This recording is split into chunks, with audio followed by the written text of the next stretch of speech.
मी लहान असतानाची गोष्ट आहे. चाळीमध्ये राहत असताना तेव्हा जशी कुल्फीवाल्याची घंटी वाजली की चाळीतले सर्व मुलं कुल्फी खाण्यासाठी कुल्फीवाल्याकडे गोळा होऊन कुल्फी घ्यायचे. आता थोडंसं वेगळं आहे, पण आत्ताही लहान मुलांना तितकीच म्हटलं तर कुल्फी त्यांनाही खाण्याचा उत्साह असतोच. यासाठी आज मी तुमच्यासाठी घेऊन आलेली आहे आंब्याची कुल्फी. अगदी मार्केटसारखी क्रीमी दाणेदार कुल्फी बनवून दाखवणार आहे. आणि याचं वैशिष्ट्य म्हणजे सगळं साहित्य घरच्या साहित्यामध्ये मिळलं जाणार आहे. तेही आपण फक्त 3 साहित्यामध्ये ही मँगो कुल्फी आज आपण बनवणार आहोत. तर त्यासाठी इथे मी 1 लिटर इतकं फुल क्रीम दूध इथे घेतलेलं आहे. दूध तापवून घेण्यासाठी इथे मी गॅसवरती स्टीलचं टोप ठेवून दिलेलं आहे आणि टोपामध्ये मी इथे तळाला थोडंसं पाणी घालून घेतलं आहे. याने आपलं दूध खाली करपणार नाही. आणि आता इथे मी 1 लिटर इतकं गोकुळ या ब्रँडचं फुल क्रीम दूध घेतलेलं आहे. तुमच्या इथे जो कोणता ब्रँडचं दूध भेटत असेल ते तुम्ही दूध घेतलं तरीही चालेल, किंवा तुम्ही टोन मिल्क असं असतं ते तुम्ही घेतलं तरीही चालेल. या ठिकाणी मी इथे 1 लिटर इतकं मी हे दूध घेतलेलं आहे. तर आज आपण फक्त दुधापासून ही मँगो कुल्फी बनवून घेणार आहोत. तर यामध्ये आपण कोणतीही मिल्क पावडर किंवा कॉर्नफ्लॉवर यामध्ये अजिबात घालणार नाही आहोत. तर इथे मी 1 लिटर इतकं दूध घालून घेतलं आहे. आता थोडंसं पिशवीमध्ये पाणी घेऊन यामध्ये पुन्हा खंगळून यामध्ये थोडंसं पाणी घालून घेणार आहे.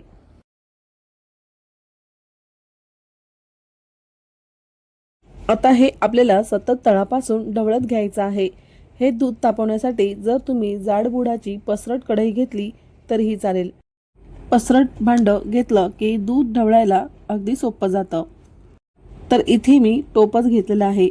मी हे दूध मंद गॅसवरती अधूनमधून ढवळत हे दूध आटवून घेणार आहे. गॅस मंद करून याला असं अधूनमधून ढवळत हे दूध आटवून घ्यायचं. फक्त अधूनमधून ढवळत असताना आपल्याला याच्या ज्या कडेला दुधाची मलाई जमा होते ती यामध्ये आपल्याला काढायची आहे. म्हणजेच भांड्याच्या कडेला जी साय लागलेली असते ती यामध्ये काढून घेतली की मिक्स करत राहायचं आहे. याने कुल्फी छान दाणेदार होते. तुम्ही बघू शकत असाल मस्त साईडला मलाई येत आहे. आता हे दुधामध्ये आपल्याला मिक्स करत राहायचं आहे. या दुधाला अजिबात आपल्याला साय येऊ द्यायची नाहीये. आपल्याला ही साय मोडत घ्यायची आहे. याच पद्धतीने मी इथे हे दूध आटवून घेणार आहे. आता आपण आंब्याचा पल्प करून घेऊयात. तर इथे मी 2 आंबे घेतले आहेत. आंबे स्वच्छ धुवून अर्धा तास पाण्यात ठेवून दिलेले आहेत. हा आंबा मी इथे हापूस घेतलेला आहे. याऐवजी तुम्ही कोणताही आंबा घेतला तरीही चालेल.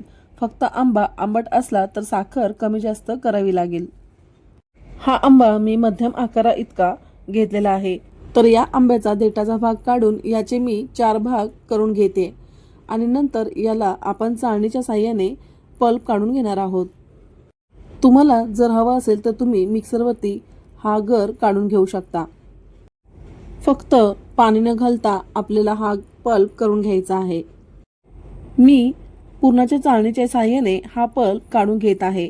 हे असं केलं की यातील केसरचा जो भाग आहे तो वेगळा निघला जातो. हापूस आंबा घेतल्यामुळे आपल्या या कुल्फीचा रंग छान असा नॅचरली याला रंग येणार आहे. खूप छान या हापूस आंब्यामुळे कुल्फीला रंग येतो. तर या पद्धतीने आपला हा मँगोचा पल्प काढून झालेला आहे. तर हा पल्प 1 कप इतका झालेला आहे. आता आपण दूध बघूयात. तर आता इथे तुम्ही बघू शकता हे दूध आटत आलेलं आहे. दूध छान दाणेदार असं याचं टेक्स्चर आलेलं आहे. हे बघा तुम्ही पाहू शकता दूध छान रबडीसारखं घट्ट झालेलं आहे. आता या स्टेजवरती आपल्याला गॅसची फ्लेम बंद करायची आहे आणि हे दूध आपल्याला संपूर्ण थंड करून घ्यायचं आहे. आता या स्टेजवरती जर तुम्हाला काजू बदाम किंवा आवडीनुसार तुम्हाला ड्रायफ्रुट्स घालायचे असतील तर तुम्ही यामध्ये ड्रायफ्रुट्सची पावडर घालून घेऊ शकता. आता हे दूध संपूर्ण थंड झालेलं आहे. आता आपण यामध्ये आंब्याचा करून घेतलेला जो पल्प होता तो यामध्ये घालून घेऊयात. तर बघा आपण कोणताही रंग यामध्ये घालणार नाही आहोत. याला हापूस आंब्याचा जो रंग आहे तोच या कुल्फीला येणार आहे. व्यवस्थित याला मिक्स करून घ्यायचं आहे. तर तुम्ही याचं टेक्स्चर पाहू शकता किती छान क्रीमी थिक आणि दाणेदार असं झालेलं आहे. तर इथे आता व्यवस्थित मिक्स करून झालेलं आहे आणि आता मी यात साखर घालून घेणार आहे. 4 टेबलस्पून इतकं मी इथे साखर घालत आहे. तुम्हाला हवं असेल तर तुम्ही दूध तापवायला ठेवलं त्यावेळेस घातलं तरीही चालेल.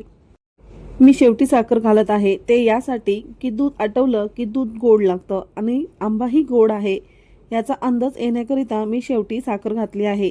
साखर व्यवस्थित आपण आता विरघळून घ्यायची आहे. तर तुम्ही पाहू शकता साखर व्यवस्थित विरघळली गेलेली आहे. आता कुल्फी जमवण्यासाठी मी इथे कुल्फीचा साचा घेतला आहे.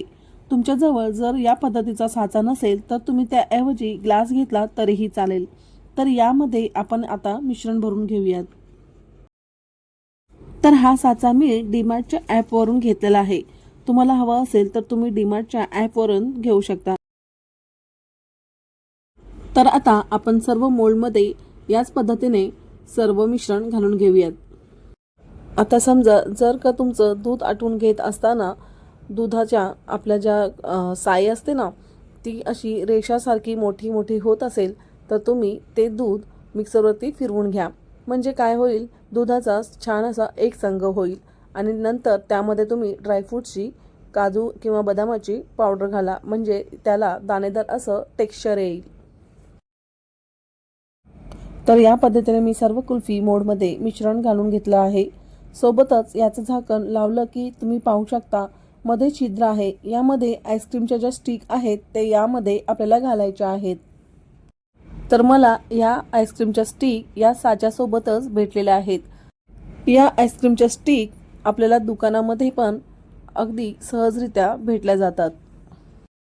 या पद्धतीने मी इथे स्टिक लावून घेतलेल्या आहेत. आता आपण ही कुल्फी फ्रीझरमध्ये ठेवूयात. आता ही कुल्फी तुम्ही रात्रभरासाठी ठेवू शकता किंवा 8 ते 10 तासामध्ये ही कुल्फी परफेक्ट सेट होते. तर दुसऱ्या दिवशी आता आपण पाहूयात. जर तुम्ही ग्लासमध्ये कुल्फी ठेवली असेल तर त्यावरती झाकण लावायचं आहे. म्हणजे कुल्फीवरती बर्फ जमा होणार नाही. तर आता आपण दुसऱ्या दिवशी फ्रीज उघडून पाहतोय. तर इथे आपली ही कुल्फी आता आपण काढून घेऊयात. तर आता आपण या सर्व कुल्फ्या ओपन करून बघूयात. तर हातावरती आपल्याला गोल फिरवून ह्या कुल्फ्या काढून घ्यायच्या आहेत. तर असं या पद्धतीने असं केलं की हाताच्या गरमीने या कडा व्यवस्थित मोकळ्या होतात. तर झाकण उघडून बघूयात. तर तुम्ही पाहू शकता याच्या कडा व्यवस्थित छान अशा साईडला मोकळ्या झालेल्या आहेत. आता ही कुल्फी काढत असताना आपल्याला गोल फिरवून आपल्याला बाहेर काढायची आहे. हे बघा याचं टेक्स्चर किती सुंदर आलेलं आहे. हे बघा असं खूपच छान आंब्याची कुल्फी निघाली आहे. तर या पद्धतीने आपली आंब्याची कुल्फी तयार आहे.